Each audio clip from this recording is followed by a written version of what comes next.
বন্ধুরা, আজকের আপনারা এই ভিডিওর মাধ্যমে জানতে পারবেন মেয়েরা কোন অভিশাপের কারণে পরপুরুষের সাথে সম্পর্ক করে আর কেনই বা স্ত্রীলোকেরা নিজেদের কাম বাসনাকে নিয়ন্ত্রণ করতে পারে না। আসলে কোন অভিশাপের কারণে স্ত্রীলোকেরা এই কাজ করে, আজকের আমরা এই কাহিনী থেকে বিস্তারিত জানব। বন্ধুরা, আজকের এই ভিডিওটি খুবই জ্ঞানবর্ধক হতে চলেছে, তাই সকলের কাছে নিবেদন ভিডিওটি সম্পূর্ণ দেখবেন। তাহলে চলুন বন্ধুরা, দেখে নেওয়া যাক কোন অভিশাপের কারণে স্ত্রীলোকেদের কামবাসনা জাগ্রত হয়েছিল আর কোন অভিশাপের কারণে দেবরাজ ইন্দ্রের শরীরে হাজারো জনের সৃষ্টি হয়েছিল। বন্ধুরা, প্রাচীনকালের কথা, দেবরাজ ইন্দ্র তার ঘোড়ায় চেপে জঙ্গলে ভ্রমণ করতে যায়। আর যখন দেবরাজ ইন্দ্র তার ঘোড়া নিয়ে ঘুরতে থাকে, তখন তিনি ওই জঙ্গলের মধ্যে একটি কুঠির দেখতে পায়। যখন তিনি মনোযোগ দিয়ে দেখেন, তখন তিনি দেখতে পান ওই কুটিরের ভিতরে খুবই সুন্দরী একজন স্ত্রী। যখন দেবরাজ ইন্দ্র ওই সুন্দরী স্ত্রীকে দেখেন, তখন তিনি ওই সুন্দরী স্ত্রীর সুন্দরতায় মন্ত্রমুগ্ধ হয়ে যায় আর মনে মনে তার প্রতি প্রেম জন্মাতে থাকে। দেবরাজ ইন্দ্র ওই মহিলাকে দেখে প্রেমে হারিয়ে যান এবং নিজের ধর্মকে ভুলে গিয়ে তাকে জীবন দিয়ে ভালোবাসতে লাগে। দেবরাজ ইন্দ্র এটা জানতেন না যে স্ত্রীকে তিনি ভালোবেসেছেন সেই স্ত্রী মহান তেজস্বী গৌতম ঋষির স্ত্রী। দেবরাজ ইন্দ্র অহল্যার প্রেমে মাতোয়ারা হয়ে গিয়েছিল। তখন তার মন আর ইন্দ্রলোকে থাকতো না, আর তিনি প্রতিদিন এই কুঠিরে আসতেন আর গৌতম ঋষির স্ত্রী অহল্যাকে লুকিয়ে লুকিয়ে দেখতেন। আর তিনি মনে মনে ভাবতে থাকতেন যে এই সুন্দরী স্ত্রীকে কিভাবে আমি প্রাপ্ত করব।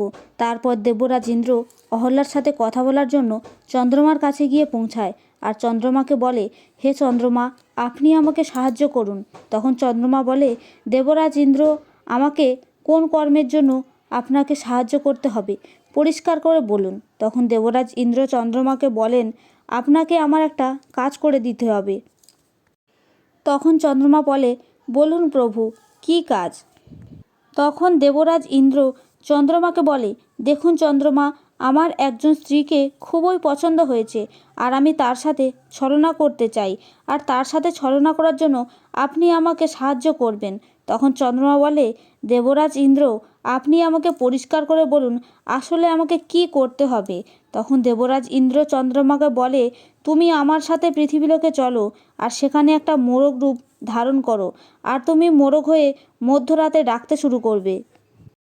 আর যখন তুমি মধ্যরাতে ডাকবে, তখন তোমার আওয়াজ শুনে গৌতম ঋষির ঘুম ভেঙে যাবে আর তিনি ভাববেন এখন সকাল হয়ে গিয়েছে আর তিনি গঙ্গা স্নানে চলে যাবেন, আর এর মাঝে আমি অহল্যার সাথে ছলনা করে নেব। তারপর তারা দুজনে পৃথিবীলোকে আসে আর গৌতম ঋষির কুঠিরের কাছে গিয়ে লুকিয়ে যায়। আর যখন মধ্যরাত হয়, তখন চন্দ্রমা মোরগ হয়ে ডাকতে শুরু করে আর গৌতম ঋষির চোখ খুলে যায়। গৌতম ঋষি ভাবেন যে এখন সকাল হয়ে গিয়েছে আর তিনি তার করমণ্ডল ও বস্ত্র নিয়ে গঙ্গা স্নানের উদ্দেশ্যে রওনা হয়ে যায়। গৌতম ঋষি দেবরাজ ইন্দ্রের এই মায়াজালকে বুঝতে পারে না। তিনি এটা বুঝতে পারে না যে এটি আসলে একটি মায়া, আর তিনি এই মিথ্যে মায়াকে বুঝতে না পেরে গঙ্গা স্নানে চলে যায়। আর তখনই দেবরাজ ইন্দ্র গৌতম ঋষির রূপ ধারণ করে অহল্যার সাথে ছলনা করার জন্য তার কুঠিরের ভিতর পৌঁছায় আর অহল্যার কাছে গিয়ে মিষ্টি মিষ্টি প্রেমের কথা বলতে শুরু করে। কথা বলতে বলতে দেবরাজ ইন্দ্র অহল্যাকে নিজের বাহুতে তুলে নেয়। আর ওই দিকে যখন গৌতম ঋষি গঙ্গা স্নানের জন্য গঙ্গার কাছে গিয়ে পৌঁছায়, তখন তিনি কোনো পশু পাখির আওয়াজ শুনতে পায় না আর কাউকে তিনি গঙ্গা স্নান করতেও দেখতে পায় না। অর্থাৎ তিনি এমন কিছুই দেখতে পায় না, যার কারণে তিনি বুঝতে পেরে গিয়েছিলেন যে এটা কোনো একটি মায়া। আর তিনি এটাও বুঝে যায় যে কেউ তার সাথে ছলনা করছে। তার এটা মনে আসার সঙ্গে সঙ্গে সে তার কুঠিরের দিকে রওনা হয়। কুঠিরে পৌঁছে তিনি দেখতে পান তার কুঠিরের দুয়ারের সামনে একটা মোরগ বসে আছে। আর যখন তিনি নিজের হাতে জল নিয়ে মন্ত্র পড়ে ওই মোরগের গায়ে ছিটিয়ে দেয়, তখন চন্দ্রমা তার আসল রূপে চলে আসে। যখন তিনি কুঠিরের ভেতর পৌঁছায়, তখন তিনি দেখেন তার ছদ্মবেশে একজন পুরুষ তার স্ত্রীর সাথে শারীরিক সম্পর্ক করছে। যখন গৌতম ঋষি এই দৃশ্য দেখেন, তখন তিনি অত্যন্ত ক্রোধিত হয়ে যান আর তার চোখ রাগে লাল হয়ে যায়। আর সে তার স্ত্রীকে বলেন, হে মূর্খ স্ত্রী, তুমি আপন ও পরের মধ্যে কোনো তফাৎ বুঝতে পারো না? তোমার আপন এবং পরের মধ্যে তফাৎ বোঝার কোনো ক্ষমতা নেই? তাহলে এমন স্ত্রীর আমার কি দরকার? তোমাকে তো পাথর হয়ে যাওয়া উচিত। আর তিনি তার স্ত্রীকে পাথর হয়ে যাওয়ার অভিশাপ দিয়ে দেন। আর এরপরে তিনি আরও ক্রোধিত হয়ে যান আর ইন্দ্রদেবকে ক্ষুধার্ত কামবাসনার অভিশাপ দিয়ে দেন। হে ইন্দ্রদেব, তোমার মধ্যে কামবাসনার শক্তি অনেক বেশি। তুমি প্রত্যেক স্ত্রীর প্রতি আসক্ত হয়ে যাও। এজন্য আমি তোমাকে অভিশাপ দিচ্ছি, তোমার শরীরে হাজারো যোনির সৃষ্টি হবে। যখন এই অভিশাপ গৌতম ঋষি দেবরাজ ইন্দ্রকে দেয়, তখন দেবরাজ ইন্দ্রের শরীরে 1000 যোনির সৃষ্টি হয়। এটা দেখে দেবরাজ ইন্দ্র গৌতম ঋষির পায়ে এসে পড়ে যায় এবং নিজের দ্বারা করা পাপের জন্য ক্ষমা চাইতে থাকে। দেবরাজ ইন্দ্রের বারবার মিনতি করার পর গৌতম ঋষি দেবরাজ ইন্দ্রকে বলে, হে ইন্দ্র, আমি আমার অভিশাপ ফিরিয়ে নিতে পারবো না, আর আমার মুখ থেকে বেরোনো অভিশাপ কখনো মিথ্যা হয় না, কিন্তু আমি তার মধ্যে পরিবর্তন অবশ্যই আনতে পারি। এজন্য হে দেবরাজ ইন্দ্র, যেটা তোমার শরীরে 100 যোনির সৃষ্টি হয়েছে, ওই যোনি চোখে পরিবর্তন হয়ে যাবে। এই যোনির জায়গায় হাজারো চোখে পরিবর্তন হয়ে যাবে। গৌতম ঋষির এই কথা বলার পরে ওই হাজারো যোনি চোখে পরিবর্তন হয়ে যায়। আর ওই দিকে যে তার স্ত্রীকে পাথর হয়ে যাওয়ার অভিশাপ দিয়েছিলেন, তখন গৌতম ঋষির স্ত্রী অহল্যা তাকে বলেন, হে স্বামী, এইতে আমার কোনো দোষ নেই, যে কারণে আপনি আমাকে পাথর হয়ে যাওয়ার অভিশাপ দিয়ে দিলেন।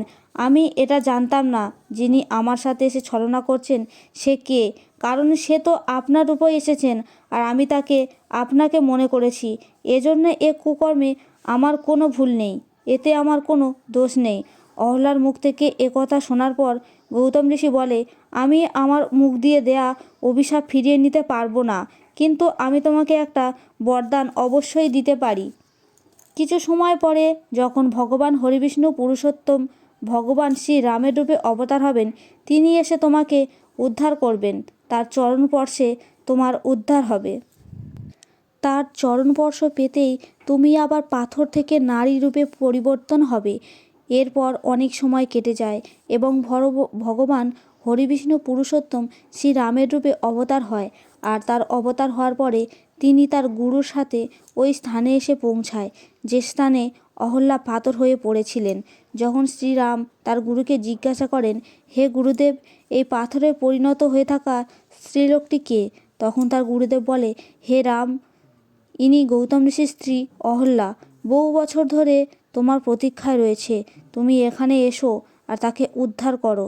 তখন ভগবান শ্রীরাম তার চরণ ওই পাথরে স্পর্শ করে এবং পাথরটি একটি স্ত্রী রূপে রূপান্তরিত হয়ে যায়, অর্থাৎ গৌতম ঋষির স্ত্রী অহল্যা উদ্ধার পেয়ে যায়।